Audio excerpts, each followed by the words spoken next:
Baik, kita akan melanjutkan sesi diskusi kita, yaitu kali ini kita akan coba sedikit mempelajari ataupun mendiskusikan bagaimana caranya melakukan splinting atau melakukan pembidaian. Pembidaian yang kita lakukan itu menggunakan beberapa prinsip, tetapi prinsip yang paling utama dalam proses pembidaian adalah setiap melakukan pembidaian harus melewati dua sendi, dan ini adalah prinsip utama dalam proses pembidaian. Ada beberapa tujuan dari pembidaian, tapi tujuan yang paling utama itu adalah untuk meminimalisir pergerakan lanjutan dan untuk mengistirahatkan bagian ataupun wilayah yang cedera. Jikalau cederanya pada bagian klavikula, berarti kita mengistirahatkan dan mencegah pergerakan lebih lanjut di klavikula. Kalau pada ekstremitas atas atau pada tangan, berarti kita mencegah pergerakan dan mengistirahatkan bagian tangan. Kita akan coba mulai dari bagian kepala. Ya. Alat yang kita butuhkan adalah mitela. Ya, di sini mitela. Untuk menggunakannya kita harus mengukur sama panjang. Nah, jikalau ada luka di bagian kening, misalnya kita anggap ada lukanya di bagian kening ini, maka jangan lupa kita berikan bantalan dulu. Boleh berupa bantalan kasa. Baru kita tutup lukanya dengan menggunakan mitela. Tarik ke bagian belakang, sampai di belakang kita pelintir, baru kita tarik lagi ke arah depan, ikat mitelanya di posisi luka dengan ikatan simpul 8. Selanjutnya, jikalau terdapat luka di bagian temporal, sama prinsipnya, kita berikan bantalan dulu, ya, bantalan kasa. Kemudian kita fiksasi. Ini satu ke bagian atas. Ya, kemudian yang sisi satu lagi ke bagian bawah melingkari daerah belakang telinga. Jangan lupa dipelintir, tarik, ikat pas di daerah lukanya. Jadi kalau lukanya di sini, kita ikat pas di posisi bagian luka. Jikalau terdapat luka di bagian mata, kita anjurkan korban itu ataupun pasien itu untuk menutup matanya dulu. Setelah itu baru kita berikan bantalan kasa, ya, bantalan untuk menutupi mata, baru kita tutup matanya. Kita pelintir di bagian belakang, baru kita tarik. Tetapi dalam hal ini, kalau lukanya di bagian mata, ikatannya jangan di arah mata, tetapi di bagian kening atau daerah lainnya. Tujuannya apa? Agar tidak merusak kornea ataupun bola mata dari korban itu sendiri. Selanjutnya adalah jikalau ada terdapat luka di bagian atas. Jikalau ada luka di bagian atas kepala atau parietal, maka tetap kita dep dulu, kemudian kita pasang ke bagian bawah, kemudian tarik ke atas. Kita fiksasi di bagian atas dengan simpul 8. Tetapi untuk bagian parietal ini, karena ini bagian atas, kita lakukan fiksasi kembali di bagian keningnya.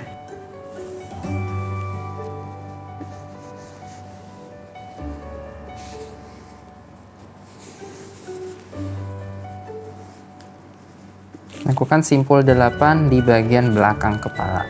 Selanjutnya adalah jikalau terdapat luka di bagian dagu, tetap kita lakukan, berikan bantalan dulu. Kemudian kita berikan mitela. Nah, kita pelintir di belakang daun telinga. Kemudian bagian terkecilnya kita angkat ke bagian atas. Bagian panjangnya kita bawa ke dagu, lalu ke arah atas. Kita ikat di atas kepala korban. Ini untuk wilayah dagu. Jadi, satu di bagian depan telinga, dan satu lagi di belakang daun telinga.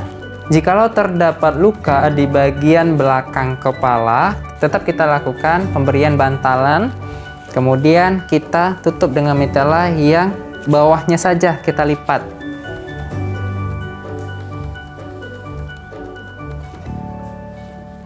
Kita pelintir di bagian depan, kemudian kita balikkan ke belakang, ikat di posisi luka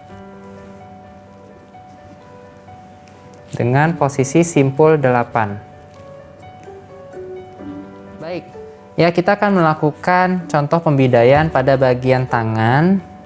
kita menganggap ini korban itu mengalami luka bakar, ya, ada luka bakar di bagian tangan, maka kita bisa menggunakan mitela. Caranya itu seperti ini.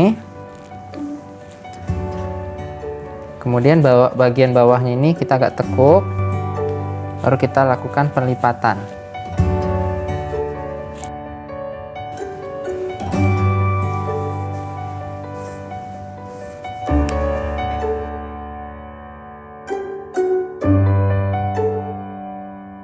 Baru kita lakukan pengikatan di bagian bawah.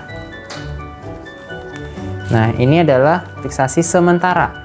Jadi ini tindakan bukan untuk mengobati, tetapi hanya untuk mengfiksasi bagian tangan pasien yang mengalami luka bakar. Selanjutnya kita akan mencoba melakukan imobilisasi pada tangan. Jikalau terdapat luka gores di bagian telapak tangan, maka tetap kita berikan dep dulu, kita berikan bantalan. Ya, kita ambil mitela, kita fiksasi,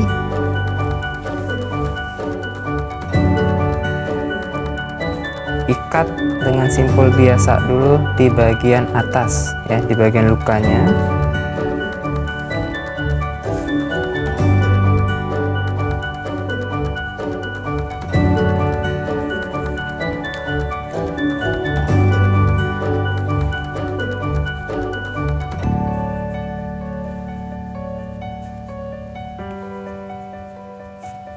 Nih, kalau terdapat luka goresan di bagian telapak tangan.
selesai, kita akan lihat adanya pola simpul. Nah, ini adalah simpulnya, simpul zigzag. Baik, kali ini kita akan coba mempraktekkan bagaimana caranya melakukan pelipatan mitela. Karena sebelum kita ke korban untuk melakukan pertolongan, kita harus mempersiapkan mitela terlebih dahulu, di mana mitela ini adalah sebagai alat dan bahan kita untuk melakukan pertolongan. Untuk melipat satu mitela, kita hanya memerlukan waktu 15 detik saja, sehingga memang kita harus melakukannya dengan cepat dan tepat, agar mitela itu siap digunakan dan dapat membantu korban dalam mengatasi permasalahannya. Dalam lipatan mitela ada yang dikenal dengan lipatan 2, lipatan 4, lipatan 8, dan lipatan 16. Cara melipatnya adalah kita siapkan sebuah kain mitela, kemudian kalau lipatan 2 kita tinggal lipat saja, maka sudah selesai. Kalau lipatan 4, lipatan 2, dan lipat sekali lagi, ini disebut dengan lipatan 4. Ya, ingat, dia tidak perlu kita press, maksudnya sudah seperti ini. Nah, tidak perlu ya, karena kita perlu waktu yang cepat. Jadi lipatan 4, kalau lipatan 8 kita lipat sekali lagi. Kalau lipatan 16, maka yang tadinya lipatan 2, lipatan 4, 8, ulang sekali lagi, lipatan 16. Tidak perlu dipres. Selanjutnya, jikalau ada permintaan untuk lipatan pangkal, ya, ini untuk bagian kepala bagian belakang, kita lipat 4 kali, 1, 2, 3, 4, maka siap digunakan. Ini contohnya untuk ikatan mitela pada bagian belakang kepala. Selanjutnya, kali ini saya akan mempraktekkan bagaimana caranya melakukan pengikatan simpul 8. Simpul 8 ini dilakukan di akhir pengikatan pembidaian. Yang pertama kali kita ikat biasa, ya. Ikat biasa saja. Selanjutnya sisi kanan atau sisi atas kita bawa ke atas, tapi di bagian untuk ke bawah. Dan sisi kiri atau sisi bawahnya kita tarik ke atas di posisi atas. Selanjutnya ikat kembali seperti biasa. Maka sudah selesai. Saya akan contohkan menggunakan tali warna hijau dan warna merah untuk dapat membedakan. Ikat dulu seperti biasa. Hijau berada di kanan, merah berada di kiri. Selanjutnya, hijau ini kita tarik ke atas di posisi bawah, merah kita tarik ke atas di posisi atas, ikat seperti biasa kembali.